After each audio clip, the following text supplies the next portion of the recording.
ପୁରୀ ବଡ଼ ଦାଣ୍ଡରେ ଘଟିଛି ବହୁତ ବଡ଼ ଅଘଟଣ। ଆଖି ପିଛୁଳାକେ ଚାଲିଗଲା ଜୀବନ। ଭୋ ଭୋ ହୋଇ କାନ୍ଦୁଛି ସେ ନିରୀହ ମା, ଆଉ ବିକଳ ହୋଇ ମହାପ୍ରଭୁଙ୍କୁ କହୁଛି, ରକ୍ଷା କର ମହାପ୍ରଭୁ, ରକ୍ଷା କର ମହାପ୍ରଭୁ।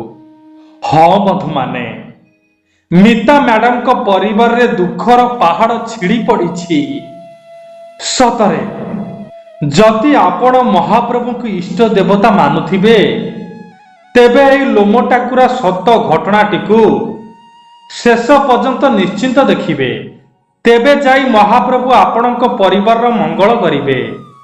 କଟକ ଆଠଗଡ଼ ଅଞ୍ଚଳର ମିତା ପ୍ରଧାନ, ଯିଏକି ଜଣେ ପେଶାରେ ଶିକ୍ଷୟିତ୍ରୀ, ସେ ପୁରୀର ଏକ ପ୍ରାଇମେରୀ ସ୍କୁଲରେ ପାଠ ପଢ଼ାନ୍ତି।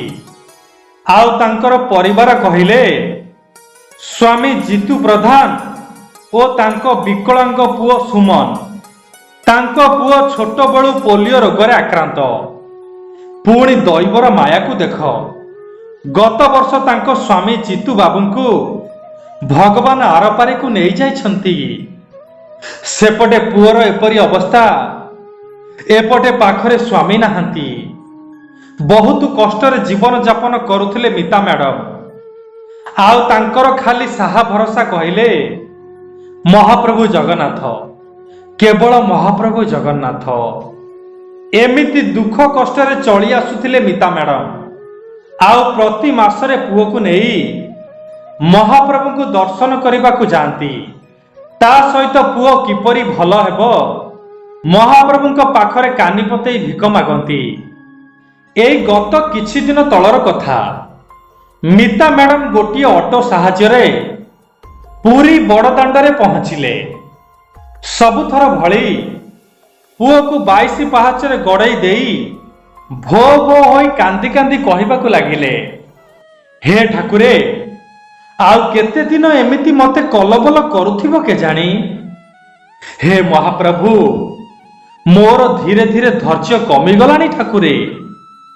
ମୁଁ ଆଉ ସହିପାରୁନି ଠାକୁରେ। ଏମିତି ଲାଗୁଛି ଯେମିତି ମୋ ମରଣ ପାଖେଇ ଆସିଲାଣି। ହେ କାଳିଆ ଶାନ୍ତ, କିଛି ଗୋଟେ ଚମତ୍କାର କର ପ୍ରଭୁ, କିଛି ଗୋଟିଏ ଉପାୟ ବାହାର କର। ଏମିତି 22 ପାହାଚରେ ମୁଣ୍ଡ ପିଟି କାନ୍ଦୁଥିବା ସମୟରେ ହଠାତ୍ ପାହାଚରୁ ପୁଅଟି ଖସିଗଲା, ଆଉ ଗଡ଼ି ଗଡ଼ି ତଳକୁ ଯିବାକୁ ଲାଗିଲା। ସେତେବେଳକୁ ସମୟ ପାଖାପାଖି ରାତି 9ଟା ହୋଇଯାଇଥାଏ। ବେଶୀ ଲୋକ କେହି କୁଆଡ଼େ ଦିଶୁନଥାନ୍ତି।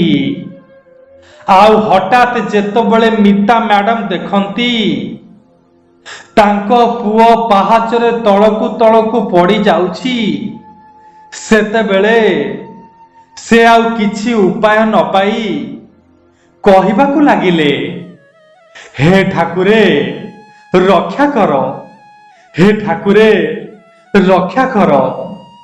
ଏତିକି କହିଛନ୍ତି, ସିଂହଦ୍ୱାର ପଟୁ 2 ଜଣ ସେବାୟତ ଦୌଡ଼ି ଆସି ପୁଅକୁ ଧରି ପକାଇଲେ।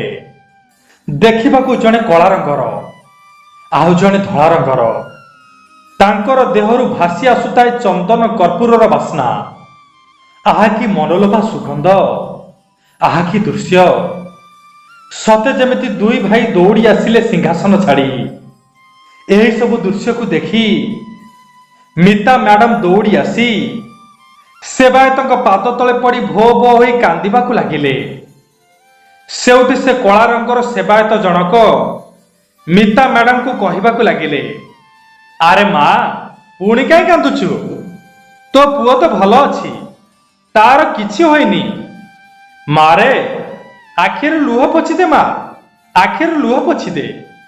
ସେଉଠୁ ମିତା ମ୍ୟାଡମ କାନ୍ଦି କାନ୍ଦି ଲୁହ ଭିଜା ଓଠରେ କହିବାକୁ ଲାଗିଲେ, ହେ ଗୋସେଇଁ, ପୁଅ ସିନା ରକ୍ଷା ହୋଇଗଲା, ହେଲେ ପିଲାଟି ଦିନରୁ ସେ ଠିକରେ ଚାଲି ପାରୁନି। ତା କ'ଣ ଠିକ ହୋଇପାରିବ? ନାଇଁ, ତାହା କେବେ ବି ଠିକ ହୋଇପାରିବ ନାହିଁ। ମୁଁ ଜଗା ପାଖକୁ 5 ବର୍ଷ ହେଲାଣି ଆସିଲିଣି, ହେଲେ ତଥାପି ସେ ମୋ କଥା ଶୁଣୁନାହାନ୍ତି। ସେ ବହୁତ ବଡ଼ ଠକ। ସେ ବହୁତ ବଡ଼ ନିଷ୍ଠୁର। ଏକଥା ଶୁଣି ସେବାୟତ କହିଲେ, ଆରେ ନାଇଁ ରେ ମା, ସେ ସବୁ ଦେଖୁଛି, ସେ ସବୁ ଶୁଣୁଛି, ସେ ଠିକ ସମୟରେ ଠିକ କାମ କରିବ। ନେ ନେ ତୋ ପୁଅକୁ ନେଲୁ, ଆମର ସେପଟେ ବହୁତ କାମ। ଏତିକି କହି ପୁଅଟିକୁ 22 ପାହାଚରେ ଛିଡ଼ା କରିଦେଇ ମନ୍ଦିର ଭିତରକୁ ଯିବାକୁ ଲାଗିଲେ। ଆଉ ପୁଅଟି ହଠାତ୍ ଚାଲିବାକୁ ଲାଗିଲା। ଏପରି ଚମତ୍କାର ଦେଖି ଯେତେବେଳେ ମିତା ମ୍ୟାଡାମ ବୁଲିକି ଦେଖିଲେ, ସେଠାରେ ଆଉ ସେ 2 ଜଣ ସେବାୟତ ନଥିଲେ, ଖାଲି 2ଟି ତୁଳସୀ ମାଳ ସେଠାରେ ପଡ଼ିଥିଲା। ସତରେ କିଏ କହିଲା ଭଗବାନ ଦର୍ଶନ ଦିଅନ୍ତି ନାହିଁ ବୋଲି? ଯଦି ମନ ଭିତରୁ ଭକ୍ତି ଓ ବିଶ୍ୱାସ ଥାଏ ନା, ସେ କେବେ ନା କେବେ କାହା ରୂପରେ ଆପଣଙ୍କୁ ଦର୍ଶନ ଦେବେ। ହଁ ବନ୍ଧୁମାନେ, କରି କରାଉଥାଏ ସେଇ, ତା ବିନୁ ଅନ୍ୟ ଗତି ନାହିଁ। ସତରେ ମହାପ୍ରଭୁ ନ ଚାହିଁଲେ ଗଛରୁ ପତ୍ରଟିଏ ବି ଝଡ଼ିବନି। ସେଥିପାଇଁ ଏ କଳିଯୁଗର ମୋହମାୟା ସଂସାରରେ କେବଳ ଭାବ ବିନୋଦିଆ କାଳିଆ ଠାକୁର ହିଁ ସାହା ଭରସା, ନହେଲେ ସ୍ୱାର୍ଥପର ଦୁନିଆରେ କେହି କାହାର ନୁହନ୍ତି। ସେଥିପାଇଁ ଯେତିକି ଦିନ ବଞ୍ଚିବା ତାରି ନାମ ତୁଣ୍ଡରେ ଜପ କରୁଥିବା, ତେବେ ଯାଇ ମଣିଷ ଜନ୍ମ ଆମର ସାର୍ଥକ ହେବ। ହଁ ବନ୍ଧୁମାନେ, ଏହି ଲୁହ ଭରା ସତ ଘଟଣାଟି ଯଦି ସତରେ ଆପଣଙ୍କ ହୃଦୟକୁ ଛୁଇଁଛି, ତେବେ ଦୟାକରି ଭିଡ଼ିଓଟିକୁ ଗୋଟିଏ ଲାଇକ୍ କରି କମେଣ୍ଟ ବକ୍ସରେ ଲେଖିଦିଅନ୍ତୁ, ଜୟ ଜଗନ୍ନାଥ, ଜୟ ଜଗନ୍ନାଥ, ଜୟ ଜୟ ଜଗନ୍ନାଥ।